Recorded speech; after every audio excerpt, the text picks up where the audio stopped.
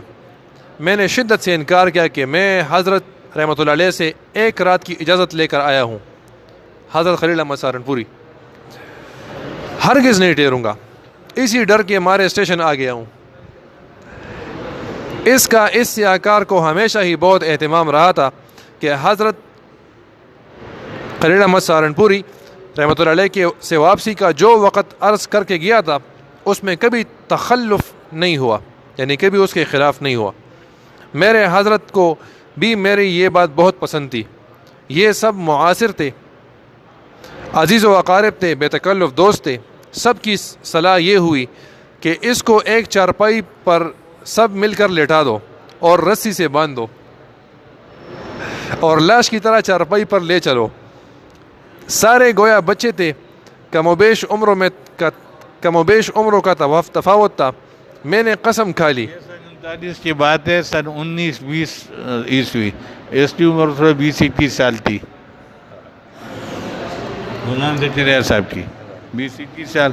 اور کہتے ہیں جو دوسرے بھی یہی 20-21 سال تھے, لڑتے تھے. ہاں, میں نے قسم کھا لی کہ اگر سہارنپور آج نہ گیا تو عمر بھر کاندلہ نہیں آؤں گا. میرے اس فقرے پر سب سے نازک ترین عزیز مولوی ظہیر الحسن مرحوم BA علی گڑھ تو بغیر بولے, بغیر ملے, بغیر مصافحہ کیے, نہ مجھ سے ملے نہ چچا جان سے, لوئی کی ایک گاڑی میں بیٹھ کر قصبے میں چلا گیا. بھائی ماسٹر محمود الحسن صاحب جو آج کل پاکستان میں کئی سال سے مکہ مکرمہ میں مقیم تھے, وہ گاڑیوں کے روانہ ہونے تک ساتھ رہے, نہ بولے نہ بات کی. بھائی اکرام صاحب جو میرے بہت ہی مخلص محبوب ترین عزیز ساری عمر رہے, بہت کثرت سے ان کا ذکر کہیں کہیں آئے گا. بہت خندہ پیشانی سے, نہایت محبت اور تعلق سے گاڑیوں کی روانگی تک بولتے اور بات کرتے رہے. حاجی محسن مرحوم نے بار بار کہا کہ چونکہ رمضان میں ساری رات جاگنے کا دستور شروع کر دیا ہے, دماغ پر خشکی آ گئی ہے. میاں صاحب تیل کی مالش کیا کرو نہیں تو جنون ہو جائے گا, وغیرہ وغیرہ. کئی واقعات میری زندگی میں اس نوع کے پیش آئے. اس میں حضرت اقدس مدنی کی نافرمانیاں مجھ سے بہت ہوئیں. اللہ ہی معاف فرمائے کہ حضرت نے بخوشی واپسی کی اجازت نہ دی, مگر یہ ناکارہ خلاف طبع مصافحہ کر کے واپس چلا آیا. اب اپنے ان جرائم کی تلافی اس کے سوا کیا ہو سکتی ہے کہ بہت ہی زاری اور الحاح کے ساتھ مالک الملک سے اپنی تقاصیر کی معافی چاہتا ہوں, اور ان اکابر کے لیے ان کی شفقتوں اور اذیتوں کا جو اس سے آکار سے پہنچی بہترین بدلہ کریم آقا سے مانگوں.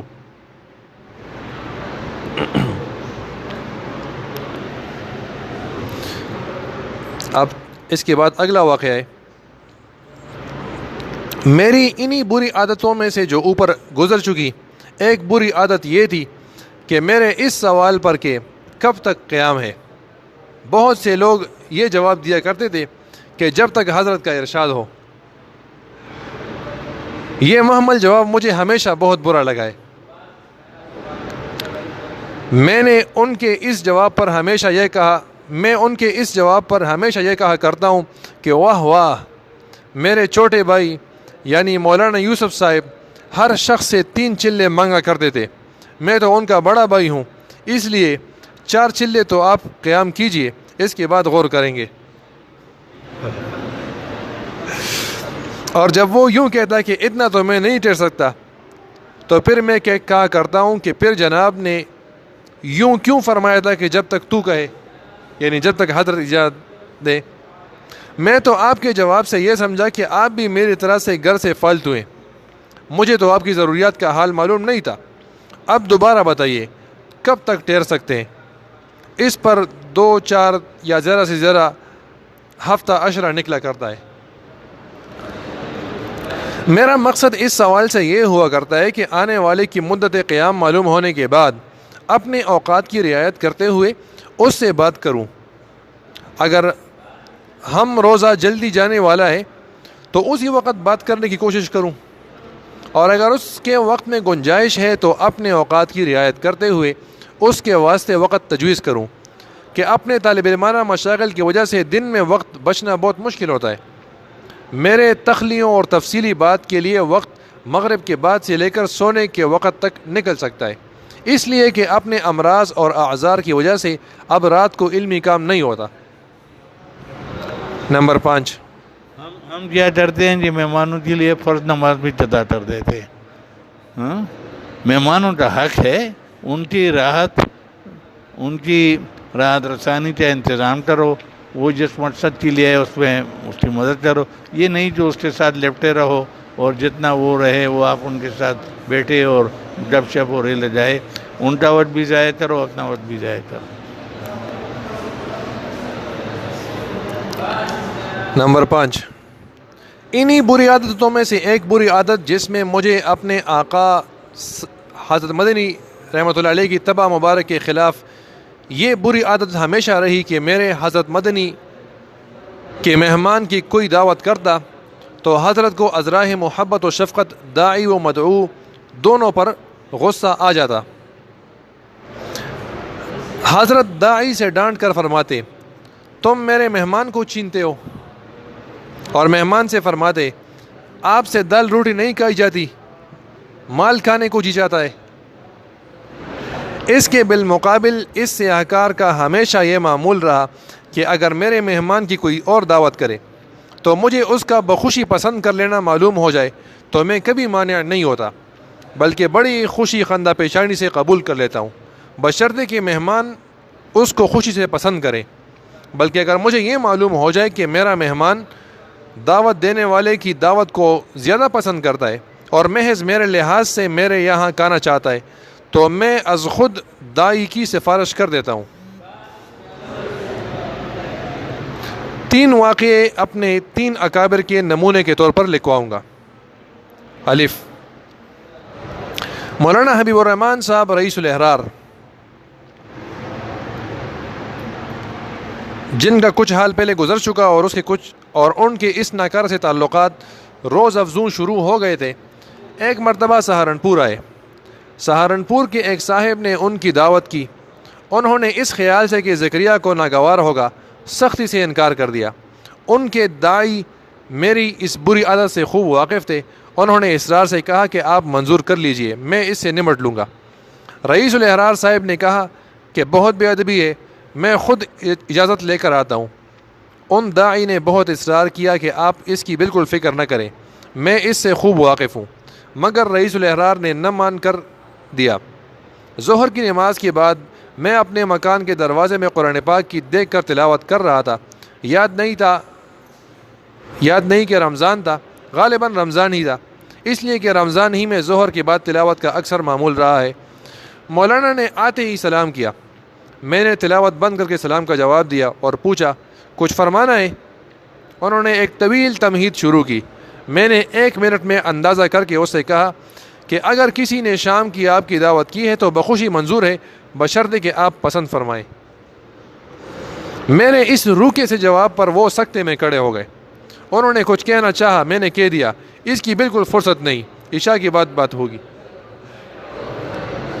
یاد آیا کہ رمضان ہی تھا، رمضان ہی تھا، اور رمضان میں ہمیشہ میرا 24 گھنٹوں میں تراویح کے بعد کی چائے میں گھنٹہ آدھ گھنٹہ دوستوں اور مہمانوں سے ملاقات کا معمول رہا۔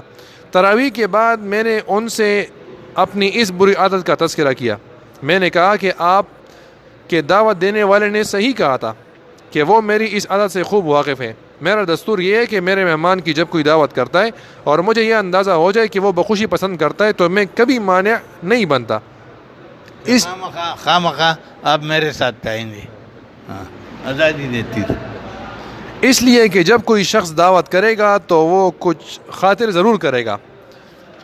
میں اپنے مہمان کا نقصان کیوں کروں کہ لنگی باندھ کر حوض میں کود جا۔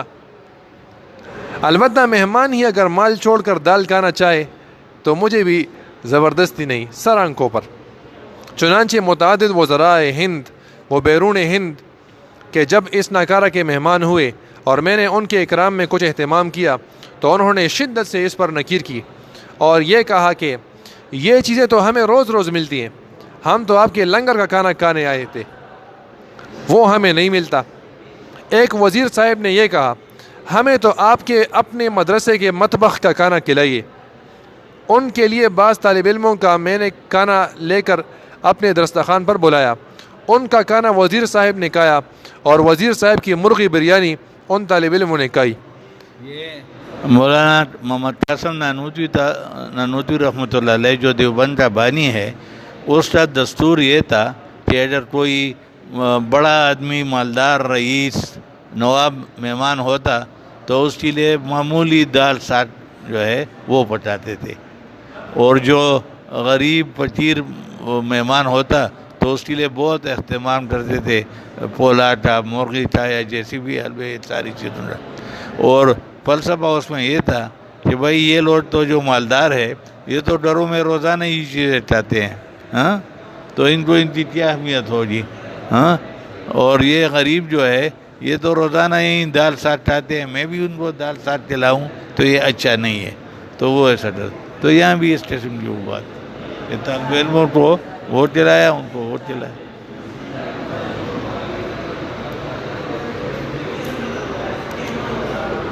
اور بھی کئی واقعے اس نوع کے گزرے.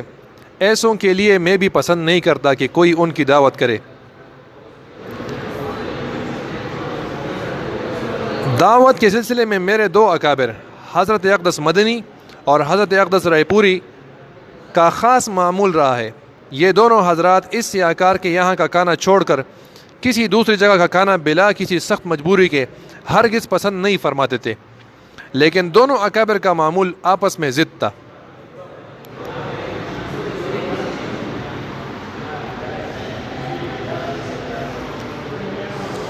میرے حضرت اقدس مدنی کی آمد پر جب کوئی دعوت کرتا تو حضرت شدت سے انکار فرما دیتے اور کہتے کہ کھانا ذکریہ کے ہاں کھانا ہے.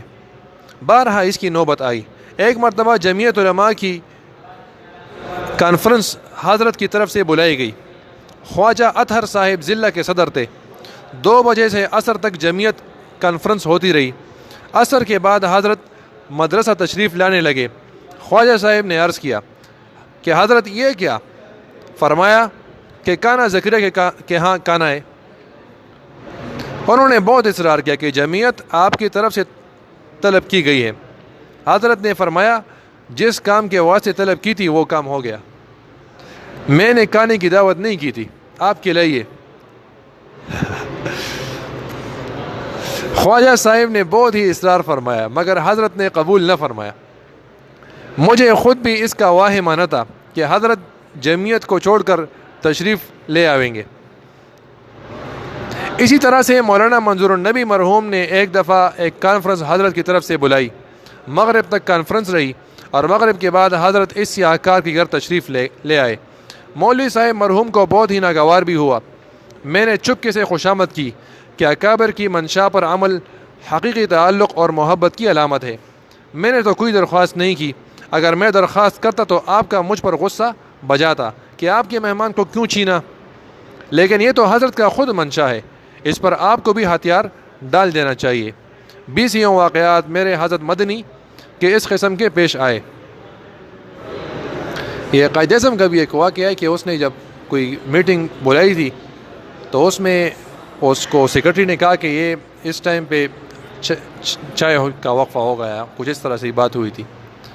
تو اس نے کہا کہ یہ تو میں نے میٹنگ کے بلایا ہے، چائے کے لیے تو میں نے نہیں بلایا. یہ لوگ ناشتہ کر کے نہیں آئے اور چائے مائے وغیرہ وہ سارے اس کے نکال دیے تھے.